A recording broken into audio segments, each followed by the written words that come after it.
iBond කියලා පිළිගන්නවා අදත් ඔයාමගේ YouTube channel එකට. ඉතින් හරි අද ගෙනත් තියෙන ඕගොල්ලන්ට ගොඩක් වටින වීඩියෝ එකක් මගේ වටින වීඩියෝ ඉස්සරහටත් බලන්න ඕන නම් YouTube channel එක subscribe කරලා එකතු වෙන කියන ගාම අද වීඩියෝ මොකක්ද කියලා මම ඔයාලට කියන්නම්. අද වීඩියෝ වලට ගෙනත් තියෙන දකුණු කොරියානු සිහිනය බොඳ වෙයිද විස්තර කියලා දා වීඩියෝ එක ගාලා තියෙන්නේ. මේ වීඩියෝ එකේ ලොකුම හේතුව තමයි මේ වෙනකොට කොරියන් exam එක පිළිබඳව ලංකාවේ මේ වෙනකොට ගොඩක් කට්ටිය හොයන මාතෘකාවක් කරලා තියෙනවා මේ පිළිබඳව. මොකද කොරියන් exam එක කරොත් තමයි කොරියන් යන්න පුළුවන් කියලා ඔයගොල්ලෝ දන්නවා. ඉතින් මේ වෙනකොට ගොඩක් මතවාද තියෙනවා මේ exam එක පිළිබඳව SLBFE එකෙන් කියපු දේවල් එක්ක ගොඩක් කට්ටිය කලබල වෙලා ඉන්නවා. exam එක අලුතෙන් ලියන්න ඉන්න කට්ටිය ගොඩක් කට්ටිය මගෙන් ඇහුවා අයියේ මේ exam එක ඉස්සරහට තියෙයිද නැද්ද අපි මොකද්ද කරන්න ඕනේ අපිට සොලියුෂන් එකක් දෙන්න කියලා ගොඩක් කට්ටිය කියපු නිසා තමයි මේ වීඩියෝ එක ඕගලන්ට අරගෙන එන්නේ. ඉතින් exam එක ලියන්න ඉන්න කෙනෙක් නම් අනිවාර්යයෙන්ම මේ වීඩියෝ එක skip කරන්න නැතුව දිගටම continue කරන් යන්න කියන ගාම වීඩියෝ එක යන කලින් පොඩි දෙයක් මතක් කරනවා. අනිවාර්යයෙන්ම මේ වීඩියෝ like එකක් දාලා නමතක් කරන්න එපා. මොකද අද like එකෙන් තමයි මේ වීඩියෝ එක වෙන කෙනෙක්ට පෙන්නන්නේ. එහෙනම් අපි අද වීඩියෝ එකට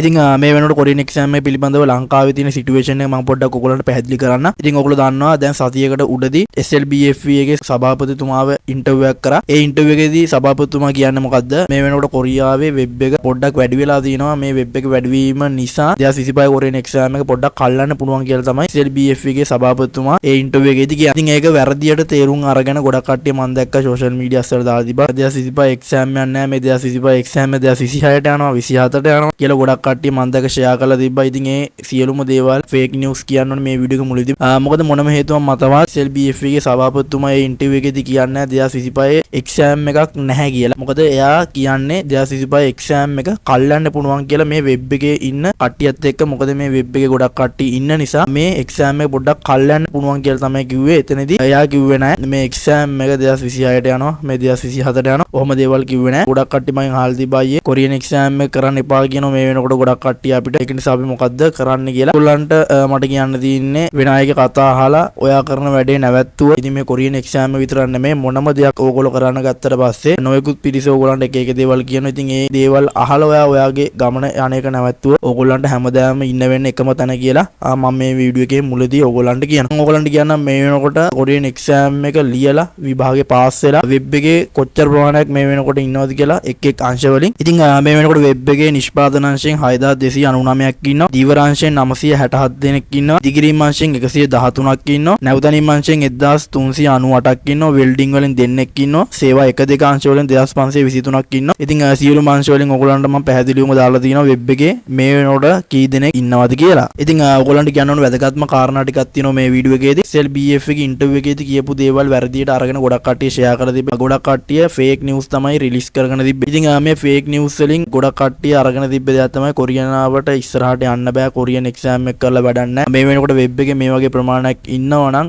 ඒ කට්ටියට යන්න බෑ නම් මේ ඉස්සරහට exam එක ලියන කට්ටියට තව මොන කතාවද කියලා මම දැක්ක ගොඩක් කට්ටිය කියලා තිබ්බා. ඒව ඕගොල්ලන්ගේ නොදැනුවත් භාවය. මොකද කොරියන් exam එකක් මොනම හේතුවක් නිසාවත් කියලා නැහැ HRD එකෙන් අවුරුද්දෙන් අවුරුද්දට පවත්වනවා කියලා. ඉතින් ඒක ඕගොල්ලන්ට කියන්න ඕනේ මුලින්ම. මොකද තව දෙයක් කියන්න ඕනේ ලංකාවේ සිටුේෂන් එකත් එක්ක මේ වෙනකොට ගොඩක් කට්ටිය කොරියන් exam එක ලියන පුරුදු වෙලා ඉන්නවා. ලංකාවේ කට්ටියගේ ඔළුව වලට දාලා තින්නේ අවුරුද්දෙන් අවුරුද්දට මිෂන් දෙනවා කියලා තමයි ලංකාවේ කට්ටියගේ ඔළුව වලට දාලා තියෙන්නේ. එතන තමයි ලංකාවේ කට්ටියගේ හදන්න ඕන තැන. මොකද කොරියන් exam එක මොනම හේතුවක් මතවත් අවුරුද්දෙන් අවුරුද්දට තියන්න ඕන කියලා එකක් නැහැ. අවුරුද්දෙන් අවුරුද්දට තියන්න පුළුවන්. අවුරුදු දෙකෙන් දෙකට තියන්න පුළුවන්. ඉතින් ওই විදිහට තමයි මේක මම ඔයගලන්ට උදාහරණයක් දුන්නේ. මේක පවත්වන්න පුළුවන්. ලංකාවේ කට්ටිය හදාගෙන තියෙන දෙයක් තමයි මේ කොරියන් exam එක අවුරුද්දෙන් අවුරුද්දට තියලා කොරියාවට ගන්නවා කිය. ඉතින් ඕක හදන්න ඕන තැනක් තමයි මේ කොරියන් exam එකට එන කට්ටිය. ඉතින් මම ඒ ගැන පොඩ්ඩක් වීඩියෝ එකේදී අන්තිමට කතා කරන්න. වෙබ් එකේ මේ වෙනකොට අතිවිශාල සංඛ්‍යාවක් ඉන්න ඕගොල්ලන්ට මම කලින් ඩීටේල්ස් එක දැම්මා වීඩියෝ එකේදී. ඉතින් ඔයගොල්ලෝ හිතන්න මේ ධාරිතාවයත් එක්ක ඉල්ලුමක් නැත්නම් බොරුවට එක්සෑම් එකක් කරලා වැඩක් නැහැ. මොකද එක්සෑම් එකට ඇඩ්මිෂන් දීලා ඒ එක්සෑම් එක කරාට පස්සේ ඒ එක්සෑම් එක කරන ළමයාට ඒක ලොකු අසාධාරණයක් වෙනවා. මොකද මෙහෙම හිතන්න වෙබ් එක එහෙම්මම තියෙනවා. වෙබ් එක එහෙම්මම තියලා එක්සෑම් එක ඇඩ්මිෂන් දීලා එක්සෑම් එක කරෝල. එතකොට ඒ ළමයා වෙබ් එක දැම්මට පස්සේ එතන ලොකු අසාධාරණයක් වෙනවා. වෙබ් එක රිලීස් වෙන්න දීලා වෙබ් එකෙන් කට්ටිය රිලීස් වුණාට පස්සේ එක්සෑම් එකක් තියලා කට්ටිය ගන්න එක එහෙම කරන්න SLBF එක හිතාගෙන ඉන්නේ. මේ නිසා තමයි. මොකද ඔයගොල්ලන්ට නැත්තම් ලොකු අසාධාරණයක් වෙනවා මේ වෙබ් එක පුල් වෙලා තියලා එක්සෑම් එක ලියලා ඔයගොල්ලෝ ආයි වෙබ් එකට ආවට පස්සේ ඉතින් ඔයගොල්ලන්ට ලොකු අසාධාරණයක් වෙන නිසා තමයි SLBF එක පොඩ්ඩක් මේ 2025 කොරියන් එක්සෑම් එක පොඩ්ඩක් පස්සට අරන් ගිහිල්ලා ඔයගොල්ලන්ට මේ සාධාරණයක් කරන්න හදන. ඉතින් ඒකට ඔයගොල්ලෝ ඉවසලා ඉන්න එක එක ෆේක් නිවුස් වලට ඔයගොල්ලෝ රැවටෙන්න එපා. මොකද දැන් කොරියන් කරලා වැඩක් නැහැ. කොරියන් යන්න බෑ. ඔය දේවල් ඔයගොල්ලෝ අහන්න එපා. ඉතින් ඕගොල්ලන් ගතේ තමයි වැඩේ තියෙන්නේ. ඔයා කරනවද නැද්ද කියලා. කොරියන් විතරක් නෙමෙයි මම කලින් වීඩියෝ එකේදී කිව්වා වගේම ඔයා මොන හරි දෙයක් කරනවා නම් අහලා පහලා ඉන්න අය ගෙදර අයගෙන් නැතුව ඔයාට මේ දේ හොඳයි කියලා හිතනවා නම් අනිවාර්යයෙන් මේ දේ කරන්න. දේ හරියට ඔයා කරගෙන ගියොත් අනිවාර්යයෙන්ම ඔයාට ඒකේ රිසල්ට් එක බලා ගන්න පුළුවන්. ඒ ඉස්සරහට ඔයා කොරියන් එක්සෑම් එක පාස් වෙන්න, කොරියන් එක්සෑම් එක ලියන්න ඔයා ටියුෂන් වලට යනවා. ඉතින් මේ ටියුෂන් වලදී තමයි ඔයගොල්ලන්ගේ මේ ඔලු කන්නේ. ඉතින් ඒක මම මේ වීඩියෝ එකේ ඩිරෙක්ට්ම කියන්න ඕනේ. ඉතින් ටියුෂන් කරන හොඳ ගුරුවරු ඉන්නවා. ඒ ගුරුවරුන්ට අපහාසයක් කරන්න මේ වීඩියෝ එක කරන්නේ. සමහරක් ගුරුවරු 2025 පන්ති පටන් ගත්තා, 2026 පන්ති පටන් ගත්තා. මම දැක්ක මේ වෙනකොට ගොඩක් පෝස්ට් දාලා අතිවිශාල ළමයි ප්‍රමාණයක් අරගෙන එක්සෑම් එකට සූදානම් කරලා එක්සෑම් එක නැහැ කිව්ව ගමන් එක එක බයිලා ඒ ළමයිගේ ඔලුව වලට දානවා. ඉතින් ඕක තමයි සරලවම ටියුෂන් එකෙන් ගිහිල්ලා හරි YouTube එකෙන් හරි මොනම හේතුවක් මතවත් මේ කොරියන් එක්සෑම් එකට ස්ටඩි කරන කෙනෙක් නම් අනිවාර්යයෙන්ම එක්සෑම් එක අවුරුද්දෙන් අවුරුද්දට එන එක පොඩ්ඩක් මනසෙන් පොඩ්ඩක් අතහැරලා දාන්න. ඉතින් මම මේ කියපු දේවල් ඔයා ඔලුවට පොඩ්ඩක් දාගෙන හිතලා බලන්න මම මේ කියන දේවල් ඇත්තද බොරුද කියලා. ඉතින් ඒක නිසා ඕගොල්ලෝ මොලේ කල්පනා කරලා හොඳ ටියුෂන් පන්තියකට යන්න, හොඳ ගුරුවරයෙක් ගාවට යන්න ගිහිල්ලා කොරියන් කෝස් එක කරලා එක්සෑම් එක තියෙන දවසට එක්සෑම් එකට ගිහිල්ලා ඒ වැඩ කටයුතු ටික ඉස්සරහට කරගෙන යන්න. ඉතින් ලංකාවට විතර නෙමෙයි මේ වෙනකොට ඇග්‍රීමන්ට් අඩු කොරියන් එක්සෑම් එක ලියන සෑම රටකටම මේ වෙනකොට ඇග්‍රීමන්ට් පොඩ්ඩක් අඩු වෙලා තියෙනවා. මොකද ඒකට හේතුව තමයි කොරියාවේ තියෙන ආර්ථික ගැටලු. මේ ආර්ථික ගැටලු ඉක්මනටම සමතයකටපත් වෙයි කියලා අපි හිතන. ඉතින් ඒක ඉක්මනටම වෙයි. ඉතින් එහෙම වුණාම ඕගොල්ලන්ට ඉක්මනටම ඇග්‍රීමන්ට් එකක් ඇවිල්ලා කොරියාවට එන්න chance හැදෙයි. ඒක නිසා ඕගොල්ලෝ මේ කටකතා වලට අහු වෙන්න එපා. මොකද මේක කරලා වැඩක් නැහැ. මේකෙන් කිසිම දෙයක් වෙන්නේ නැහැ. දැන් කොරියාවට යන්න බෑ. ඉතින් ওই දේවල් ඕගොල්ලෝ හිතන්නේ නැතුව ඕගොල්ලෝ කරන දේවල් ටික ඉස්සරහට කරගෙන ගිහලා රෙඩි වෙලා ඉන්න.